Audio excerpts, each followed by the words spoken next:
Hi everybody, this is Travis again with Bugout Survival Training. You can find us at bugoutsurvivaltraining.com. The topic we're going to go over today is Bugout bags. Okay. Before you purchase or build one or put one together, whatever you have planned, okay, the most important thing is the bag itself. Get a bag that you know is going to be tough and durable. Okay, Edelstock, Source bags, Dragos, I mean the list goes on and on. There's some really good packs out there on the market right now. But always remember, you get what you pay for. Okay, if you buy a cheap bag, it's going to be a cheap bag. It's going to be thinner material. It's not going to have an inner shell and an outer shell. It's not going to be H2O ready, and I mean the list goes on and on and on. They're not going to have cinch straps. I've seen some of them that don't even have waist belts. What good is that? Because the closer and the less it has a tendency to shift around while you're carrying it, the more comfortable it's going to be, and it's not going to beat you up like it normally would. My packs that we sell are complete packs. You don't have to add anything except for your own personal items, like medications or any other little personal thing that you might want to take with you. You know, identification. Always make sure you have paperwork with you that notifies people of who you are.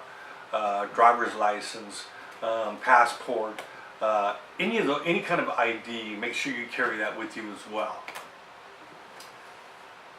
My packs come with a lifetime warranty. Everything in them is guaranteed for life.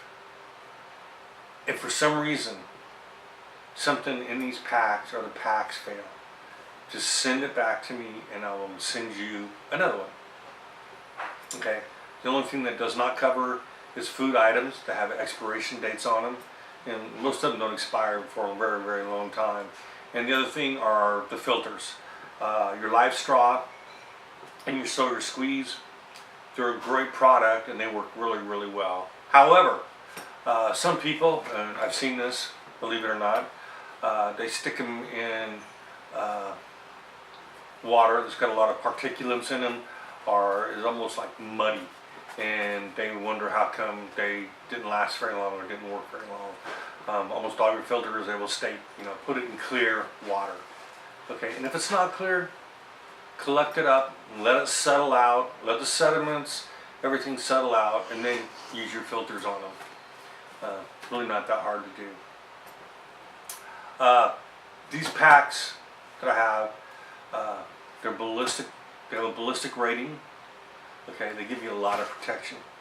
Everything is in these packs, from water treatment to fire starting to food to sleeping bag to trenching tool. Everything you need is in these packs. You don't have to guess or worry about there not being something in there that you're going to need. Everything that you need in a survival situation are in these packs. Okay. Now, this pack over here is what I call a stuff bag. This one's mine. What I have in this one is, and the first thing you're thinking is like, this is a lot to carry. You don't have to carry this one for a very short distance, because this one right here has a change of clothes in it, because I don't wear camo every day.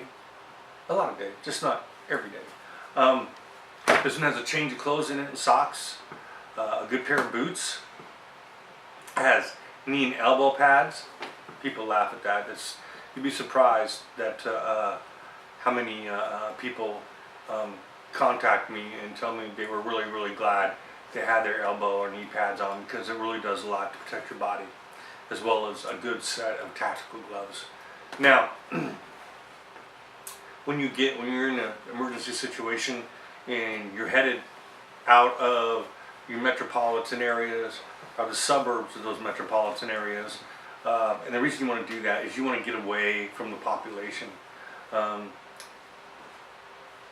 the less you have to deal with people and the further away you are from them, the better your survivability is, and the better your odds are that you're going to make it. You're not going to get mugged for your packs, or you're not going to get beat up. And so get out of those and be proactive. The most important part of an emergency scenario or emergency situation is, I'm going to say, within the first 1 to 4 hours. Okay, and that is, don't wait. Oh well, let's just wait and see what happens. That's a really bad idea.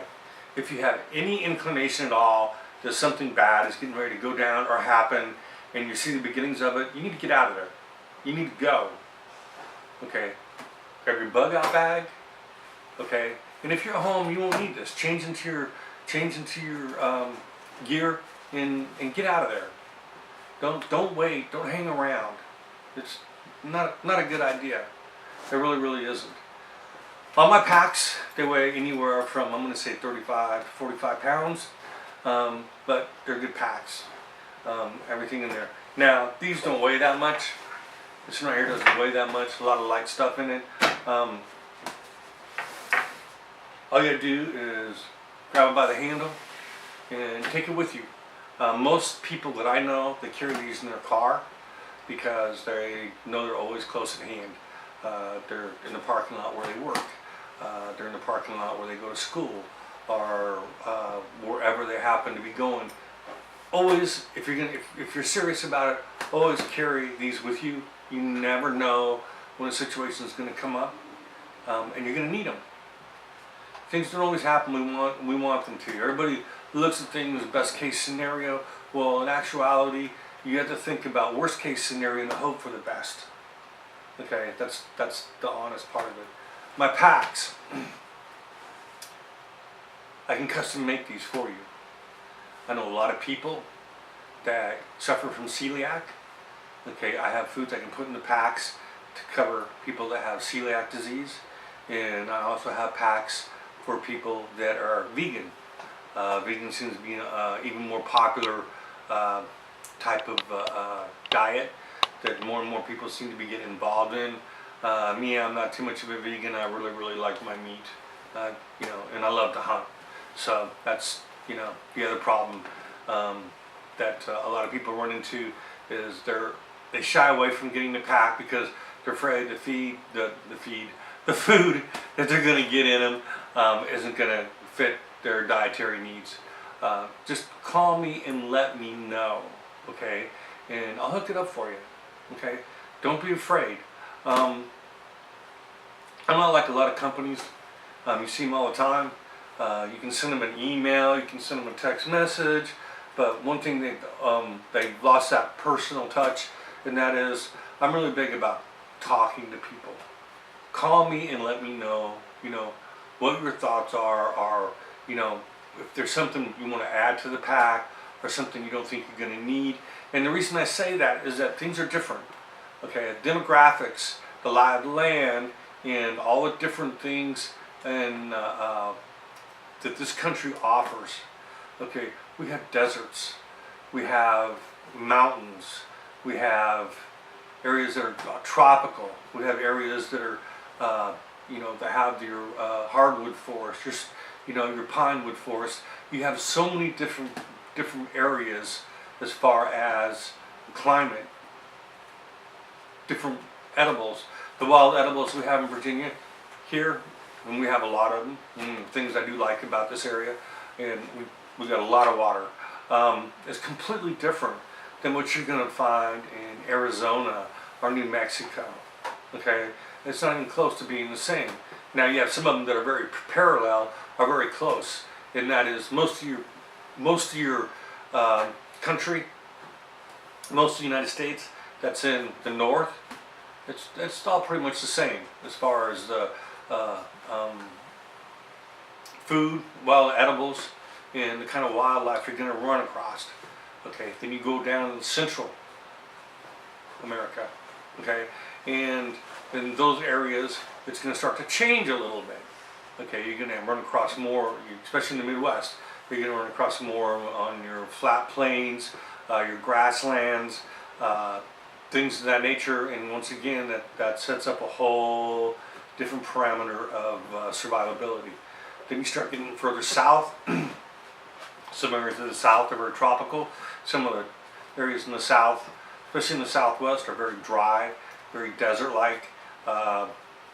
That's, I think, of all the places that you would want to be in, that the desert's probably one of the hardest. It's one of the worst. The jungle, when I've been there, I've been to those, are probably just about the easiest. In the Pacific Northwest is, I think, probably one of the best places to be, between their wild edibles and the incredible amount of food source, protein. They have salmon runs, they have steelhead runs, they have a lot of freshwater clams. There's just a huge abundance of food out there. We did a scenario in Washington State, and it was the Olympic Peninsula, and that was just a great survival scenario. We went through there. It was probably the easiest ones we ever did. We didn't have to worry about food, never had to worry about water. It was pretty amazing. If you need a custom pack and there's something that you do or do not like when you see the list, like I said, go on our website, check it out in the list, and all you have to do is call me. Go to bugoutsurvivaltraining.com. There's a button on there. You just push it, and it calls me right to the phone. Or you can send me an email, and you can send me an email at bugoutschool@gmail.com. Give me a call. Send me an email. Whatever you want. But remember what we talked about. Make sure you have your bags. Keep them with you. You know, always keep them in close proximity. I said most people keep them in the trunk of their car, and if you're limited on the size of your car, I've seen some of these cars that they have out there nowadays, and they're pretty tiny. Certain tricks you can do: put them in a black garbage bag. People don't know if there's garbage in there, or if they think that there's dirty laundry. No one normally steals trash bags that are full of stuff. They just I know a lot of people that use that, and it works really, really well for them. So, there you have it. If you can get a bag, I prefer you get one of ours. Remember, lifetime warranty. If something happens, send whatever that got broke or doesn't work anymore, from night vision to, the stove to whatever radio, emergency radios that come in them. If for some reason doesn't work or it's broken, send it back to me. I'll replace it for you. Okay? Something to think about. I want to thank you for watching. This is Travis with Bugout Survival Training. You can find us at bugoutsurvivaltraining.com. And like always, be safe and always stay prepared. And thank you for watching.